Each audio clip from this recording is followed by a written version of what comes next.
Una, tamang murang bilihin, trabaho sa mamamayan at tamang pasahod. Sa gobyerno naman, dapat alam nila ang kanilang tungkulin. Kalutasan sa korupsyon na nangyayari sa ating bansa dahil ito ang nagdudulot ng kahirapan. Sana yung mga bilihin natin ngayon, bumaba yung presyo, lalong-lalo na maraming mga Pilipino ang mga walang trabaho ngayon.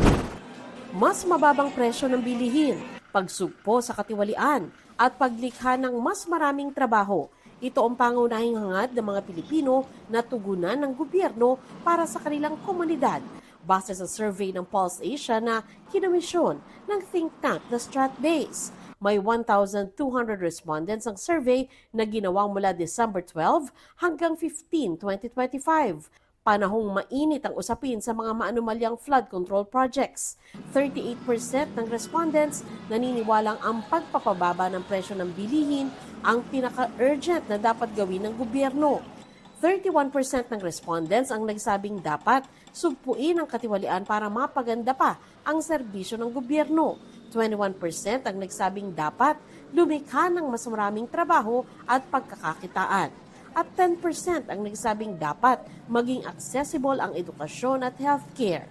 Meron ding plus-minus 2.8% error margin at 95% confidence level ang survey. Ayon sa Stratbase, pinapakita ng survey na iniuugnay ng mga Pilipino ang epekto ng katiwalian sa kanilang mahirap na kalagayan. Sa kanila nagkukulang ang serbisyo ng pamahalaan, hirap sila sa buhay, gutom, walang trabaho, kulang ang livelihood, tapos mayroon pang pagnanakaw na nangyayari sa kaban ng bayan.